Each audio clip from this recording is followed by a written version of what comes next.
تو اللہ تعالیٰ فرماتا ہے کہ نہیں تکلیف دی جاتی کسی نفس کو مگر اس کی وسعت کے مطابق، اور نہ نقصان دیا جائے والدہ کو اس کے بچے کی وجہ سے، اور نہ ہی بچے کے باپ کو اس کے بچے کی وجہ سے۔ وَعَلَى الْوَارِثِ، اور اوپر وارث کے مثل ذَلِکَ، اسی طرح کا مطلب اوپر وارث کے اسی طرح کا حکم ہے، یعنی اگر باپ فوت ہو جاتا ہے اور جو دادا ہیں یا چچا ہیں یا جو بھی وہ ہیں، ان کے ذمے وہ ہے کہ وہ اس کا خرچ جو ہے وہ پورا کریں، یعنی اس بچے کا ماں کو اس کا خرچ دیں جب تک کہ وہ بچہ آپ کا دودھ پی رہا ہے۔ اس کے بعد آپ کا فیصلہ ہوگا، اگر وہ عورت جو ہے وہ آپ بچے کو ہی پالنا چاہتی ہے تو خرچ آپ کے ذمے رہے گا کیونکہ اس کا باپ نہیں ہے، اور اگر وہ مطلب عورت نہیں پالنا چاہتی تو پھر یہ ہے کہ وہ اگر اپنے بارے میں کوئی فیصلہ کر لیتی ہے تو اگر وہ بچے کو ساتھ لے جاتی ہے تو بھی اس کا فیصلہ ہے، اور اگر وہ بچے کو دادا کو یا چاچا کو کسی کو بھی دے دیتی ہے تو بھی اس کا فیصلہ ہے۔ تو اللہ فرماتا ہے کہ وارث پر بھی اسی طرح کا حکم ہے، ان ارادہ فصالاً، پس اگر وہ چاہیں چھڑوانا، ان تراض منہما، دونوں آپس کی رضامندی سے، و تشاورین، اور مشاورت سے، یعنی آپس کی رضامندی سے اور مشاورت سے اگر وہ کچھ دودھ چھڑوانا چاہیں، فلا جناح علیہما، تو نہیں گناہ ان دونوں پر، وَإِنْ أَرَدْتُمْ، اور اگر تم چاہو، ان تسترضعوا، کہ دودھ پلواؤ اسے، یعنی جس طرح حضرت حلیمہ سعدیہ کا دودھ پیا آپ صلی اللہ علیہ وآلہ وسلم نے، تو اگر تم چاہو کہ دودھ پلواؤ سے اولادکم، اپنی اولادوں کو، فلا جناح علیکم، تو نہیں گناہ تم پر۔ اور اذا سلمتم، جب تم حوالے کرو، ما آتیتم، جو دیا تم کو، بالمعروف، یعنی جو دینا ٹھہرایا ہے اس عورت کے ساتھ معروف طریقے سے، واتقوا اللہ، اور ڈرو اللہ سے، وَاعْلَمُوا، اور جان لو، ان اللہ بما تعملون بصیر، کہ بے شک اللہ تعالیٰ تم کو جو تم کرتے ہو اس کو دیکھتا ہے۔ والذین یتوفون، اور جو لوگ مر جاتے ہیں، منکم، تم میں سے، ویذرون، اور وہ چھوڑ جاتے ہیں، ازواجن، اپنی بیویوں کو، یتربصن، روکے رکھے، بانفسہن، اپنے آپ کو، اپنے نفس کو، اربعۃ اشہر، 4 ماہ تک، وعشرا، اور 10 دن تک، یعنی 4 ماہ 10 دن عدت ہے ایک بیوہ کی۔ تو اللہ تعالیٰ فرماتا ہے کہ 4 ماہ 10 دن تک اپنے آپ کو روکے رکھیں، فَإِذَا بَلَغْنَ، پس جب پوری کر چکیں، اجلہن، اپنی عدت، فلا جناح علیکم، تو نہیں گناہ تم پر، فیما فعلن فی انفسہن، کہ وہ جو بھی کریں اپنے بارے میں، یعنی جو بھی فیصلہ کریں۔ تو جو وارث ہیں مطلب 4 ماہ 10 دن تک وہ اس عورت کا خرچ اٹھائیں گے، اس عورت کو اپنے پاس رکھیں گے، اور اس کے بعد وہ عورت اگر ان کے پاس رہتی ہے تو وہ اخلاقاً اور یعنی شرعاً ان کا فرض بنتا ہے کہ وہ اس کا خیال رکھیں، اور اگر وہ نہیں مطلب چلی جاتی ہے، کسی اور سے شادی کر لیتی ہے جس کا اس کو پورا حق ہے، تو اللہ فرماتا ہے کہ پھر ان پر گناہ نہیں ہے کہ وہ اپنے بارے میں جو بھی فیصلہ کریں۔ اور واللہ بما تعملون خبیر، اور اللہ تعالیٰ جانتا ہے جو تم اس سے جو تم کرتے ہو خبردار ہے۔ ولا جناح علیکم، اور نہیں گناہ تمہارے اوپر، فیما عرضتم بہ من خطبۃ النساء، نہیں گناہ تم پر کہ تم اشارتاً کہو کوئی پیغام نکاح، یعنی کوئی پیغام نکاح جو ہے وہ تم اشارتاً ایک دوسرے کو دو، یعنی اس لڑکی تک اشارتاً کسی کے ذریعے آپ وہ پیغام پہنچاؤ۔ تو اللہ فرماتا ہے کہ اشارتاً تم پیغام نکاح پہنچاؤ عورتوں تک، او اکننتم، یا تم پوشیدہ رکھو، یعنی اپنے دل میں، فی انفسکم، اپنے دل میں، یا تم پوشیدہ رکھو اپنے دل میں، علم اللہ، معلوم ہے اللہ کو، انکم ستذکرونہن، کہ جلد ہی تم ذکر کرو گے ان سے، یعنی اللہ جانتا ہے کہ تم جلد ہی ان سے ذکر کرو گے، ولیکن لا تواعدوہن، لیکن نہ تم ان سے وعدہ کرو کوئی، یعنی اور اس لڑکی سے، اس عورت سے کوئی بھی وعدہ کرنا چھپ کر، سرن چھپ کر، الا ان تقولوا قولا معروفا، مگر یہ کہ کہو اچھی بات معروف طریقے سے، یعنی اللہ فرماتا ہے کہ چھپ کر ان سے کوئی وعدہ نہ کیا جائے، چھپ کر ان سے کوئی ملا نہ جائے، چھپ کر ان سے کوئی ایسی دوستی نہ کی جائے، بلکہ صرف اور صرف نکاح کا پیغام جو ہے وہ کسی عورت کے ذریعے ان تک پہنچا دیا جائے کہ جب آپ کی عدت ختم ہو آپ میرے بارے میں سوچ لیں۔ تو اللہ تک فرماتا ہے کہ وَلَا تَعْزِمُوا عُقْدَةَ النِّکَاحِ، اور نہ ارادہ کرو نکاح کی گرہ باندھنے کا، حتیٰ یبلغ الکتاب اجلہ، یہاں تک کہ پہنچے وہ اپنی مقررہ عدت کو، اجلہ یعنی اپنی مقررہ عدت کو جو فرض کی ہوئی ہے اللہ کی طرف سے، وَاعْلَمُوا، اور جان لو، ان اللہ، یہ کہ اللہ یعلم، جانتا ہے، ما فی انفسکم، جو تمہارے دلوں میں ہے، فَاحْذَرُوهُ، پس ڈرو اس سے، یعنی اللہ سے ڈرتے رہو، وَاعْلَمُوا، اور جان لو، ان اللہ غفور حلیم، یہ کہ اللہ تعالیٰ بخشنے والا بردبار ہے۔ لا جناح علیکم، اور نہیں گناہ تم پر، ان طلقتم النساء، اگر تم طلاق دو عورتوں کو ما لم تمسہن جن کو نہ چھوا ہو تم نے، یعنی نکاح ہوا ہے رخصتی نہیں ہوئی اور تم نے ان کو طلاق دے دی ہے، تو اللہ تعالیٰ فرماتا ہے کہ جن کو نہ تم نے چھوا ہو، اور تفریضوا لہن فریضہ یا مقرر کیا ہو ان کے لیے کوئی بھی مہر، ومتعوہن اور خرچ دو انہیں علی الموسع مقدور والا یعنی وسعت والا قدرہ اپنی وسعت کے مطابق، وعلی المقتری اور اوپر تنگ دست کے قدرہ اس کی وسعت کے مطابق، متاعن بالمعروف فائدہ اٹھانا ہے یا فائدہ دینا ہے، بالمعروف اچھے طریقے سے، حقاً علی المحسنین اور یہ لازم ہے اوپر نیکی کرنے والوں کے، یعنی اللہ تعالیٰ فرماتا ہے نیکی کرنے والوں پر یہ لازم ہے کہ وہ اس کا حق دیں۔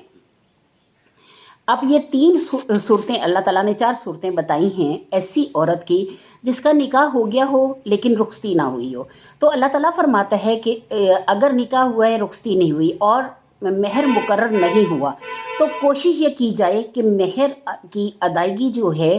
اس کی بجائے، یعنی اب چونکہ ایک رشتہ یعنی ہوا ہی نہیں، پورا ہی نہیں ہوا، نکاح ہوا ہے لیکن رخصتی نہیں ہوئی، تو وہ مرد کو چاہیے کہ وہ اس کو کوئی تحفہ بھیج دے، ایسا کوئی تحفہ جس سے اس کی تکلیف جو ہے وہ تھوڑی سی کم ہو، یعنی اس کی تکلیف جو ہے وہ اس میں کمی محسوس کی جائے، اور اللہ تعالیٰ فرماتا ہے کہ اسے تحفہ دے کر وسعت والا اپنی وسعت کے مطابق دے، تنگ دست اپنی وسعت کے مطابق دے، اور اسے وہ تحفہ دے کر اسے طلاق بھیج دی جائے، یعنی دے سکتے ہیں۔ اور پھر اللہ فرماتا ہے لازم ہے یہ اوپر محسنین کے یعنی نیکی کرنے والوں کے۔ اب اگلی صورت آتی ہے وَإِن طَلَقْتُمُوهُنَّ مِن قَبْلُ أَن تَمَسُّوهُنَّ، اور اگر تم طلاق دیتے ہو ان کو اس سے پہلے کہ تم چھو ان کو، وقد فرضتم اور تم ٹھہرا چکے ہو، لَهُنَّ ان کے لیے فریضۃ کوئی مہر، فَنِصْفُ مَا فَرَضْتَ تو آدھا دو اس سے جو تم نے مقرر کیا ہے، ما فرض تم جو تم مقرر کر چکے ہو، الا ان یعفونا یا یہ کہ وہ درگزر کر دیں عورتیں، او یعفو والذی بیدہ عقدۃ النکاح یا درگزر کرے وہ شخص جس کے ہاتھ میں نکاح کی گرہ ہے۔ اب یہ ہے کہ ایک مہر آپ نے مقرر کر دیا، نکاح کیا، نکاح کے ساتھ ہی آپ نے مہر مقرر کر دیا۔ پہلی صورت یہ ہے کہ اکثر لوگ یہ کرتے ہیں کہ ایک زیور ان کے مطلب جیسے زیور پہنایا یا کچھ 2 تولے کا سیٹ پہنا دیا تولے کا سیٹ پہنا دیا اور کہہ دیا کہ یہی مہر ہے۔ اب جب انہوں نے وہ سیٹ پہنایا اور کہا کہ یہ مہر ہے تو مہر کی ادائیگی ہو گئی۔ اب جب ادائیگی ہو گئی اب وہ اس لڑکی کے پاس ہے۔ پہلی صورت یہ ہے کہ اب جب وہ طلاق بھیجتا ہے تو وہ یہ کوئی بھی گفٹ بھیجنے کی بجائے وہ یہ کہہ دیتا ہے کہ میں چونکہ مہر ادا کر چکا ہوں تو اس میں سے آدھا آپ کا ہے، وہ آدھا اب مجھے واپس کر دیں، یا پھر اس کو مطلب آپ وہ جو ہے مہر کی صورت میں رکھ دیں۔ یعنی اللہ فرماتا ہے کہ اگر درگزر کر دیں عورتیں یا درگزر کر دیں وہ مرد۔ اب اگر عورت کہتی ہے کہ جب تم نے مجھے طلاق ہی دے دی تو مجھے اور کچھ نہیں چاہیے، مطلب میں تم سے کچھ لینے کی روادار نہیں ہوں، یعنی جس طرح انسان کو غصہ آتا ہے یا کچھ بھی ایسا ہوتا ہے اور وہ کہہ دیتا ہے کہ میں نہیں لینا چاہتا، تو وہ بات ختم ہو جائے گی، یعنی اس پہ کوئی گناہ نہیں ہے کیونکہ اس نے پوچھا اور وہ ادائیگی نہیں ہوئی تو اس لیے اس پہ کوئی گناہ نہیں ہے۔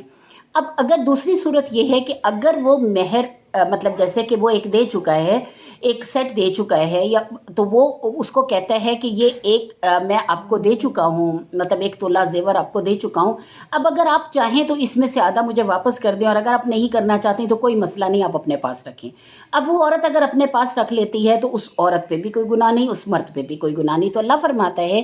کہ او یعفو والذی بیدہ عقدۃ النکاح یا درگزر کرے وہ شخص جس کے ہاتھ میں نکاح کی گرہ ہے،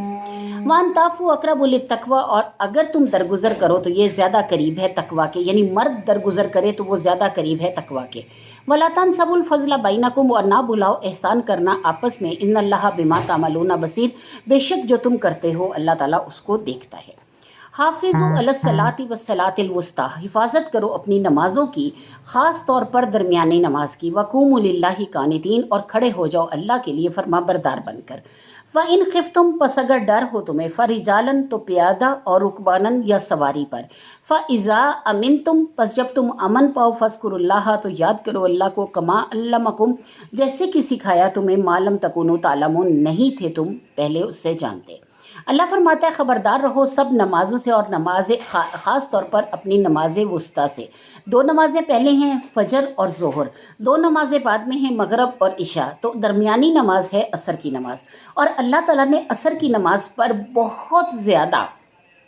زور دیا ہے کہ عصر کی نماز کا خاص طور پر دھیان کیا جائے، اور حدیثوں سے ثابت ہوتا ہے کہ جس وقت ہم مریں گے اس وقت عصر کی نماز کا وقت ہوگا، یعنی صبح تہجد کے وقت مرے ہیں، رات کو مرے ہیں، دن میں مرے ہیں، صبح 7-8 بجے مرے ہیں، جو بھی وقت ہماری موت کا ہوگا اس وقت ہمیں وہ نظر آئے گا جیسے کہ سورج ڈوب رہا ہے۔ اب جن کو تو عادت ہوگی اس وقت نماز پڑھنے کی، یعنی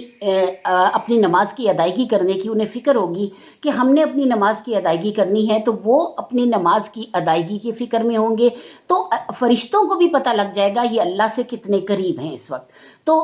چونکہ وہ شخص نماز کا عادی ہوگا اور اسے یہ فکر ہوگی کہ میں نے نماز پڑھنی ہے، تو فرشتے اس کے قبر میں جنت کی کھڑکیاں کھول دیں گے۔ اب دوسری صورت یہ ہے، جیسے اکثر آپ نے بڑوں سے سنا ہوگا کہ بڑے کہتے ہیں کہ عصر کے وقت پانی مت پیو، عصر کے بعد مغرب تک پانی مت پیو، یعنی مغرب اگر ہونے والی ہے تو انتظار کرو۔ تو حدیثوں میں یہی بات سمجھائی گئی ہے کہ عصر کے بعد مغرب تک کوشش یہ کریں کہ مغرب کی اذان کے ساتھ پانی پئیں، کیونکہ اگر وہ اس وقت پیاسا ہوگا تو اس روح کو کلمہ پڑھنے کی بجائے اپنی پیاس کی فکر پڑ جائے گی، کیونکہ وہ پانی پینے کا عادی ہوگا۔ تو اس لیے کوشش یہ کریں کہ مغرب کی اذان ہوتے ہی پانی پی لیں، تو وہ آپ کو ایک تو مطلب روزے کا ثواب ہے، یعنی عصر سے آپ نے مغرب تک اس لیے پانی نہیں پیا کہ موت کے وقت مجھے یہ وقت نظر آئے گا، حدیثوں میں لکھا ہوا ہے، اور مجھے یہ پتہ ہے کہ اگر میں اس وقت پانی پیتا ہوں تو کہیں میری روح کو کلمہ پڑھنا نہ بھول جائے۔ تو آپ لگاتار انتظار کریں گے مغرب تک، اور آپ کو اس کا اجر دیا جائے گا، روزے کے رکھنے کا اجر دیا جائے گا، روزے کے ثواب کا اجر دیا جائے گا۔ تو اللہ تعالیٰ فرماتا ہے کہ اپنی نمازوں کی حفاظت کرو، اور خاص طور پر درمیانی نماز کے، یہ کہ وہ بہت ہی خوبصورت وقت ہوتا ہے، بہت ہی پیارا وقت ہوتا ہے۔ درود پاک پڑھیں، اور جو بھی آپ اس دوران عبادت کر سکتے ہیں اس دوران کی عبادت کریں، ذکر میں تر رہیں، اس وقت تک اپنی زبان کو ذکر سے آشنا رکھیں، کیونکہ جتنا ذکر آپ عصر سے مغرب کے درمیان کرتے ہیں اتنا ہی زیادہ آپ موت کے وقت اللہ کی قرب میں ہوں گے، یعنی جب موت آئے گی آپ کو، کوئی بھی وقت ہو آپ کو موت آئے گی تو وہ اللہ کے قرب میں ہوں گے آپ، اور یہی ہمارا مین مقصد ہے کہ ہم اپنے رب کی طرف رجوع کریں اور اپنے رب سے جڑے رہیں۔ آج ہم نے 239 آیت تک پڑھا ہے سورۃ البقرہ پارہ سایہ کل، انشاءاللہ تعالی ہم کل اس سے آگے پڑھیں گے۔ وآخر دعوانا الحمدللہ رب العالمین۔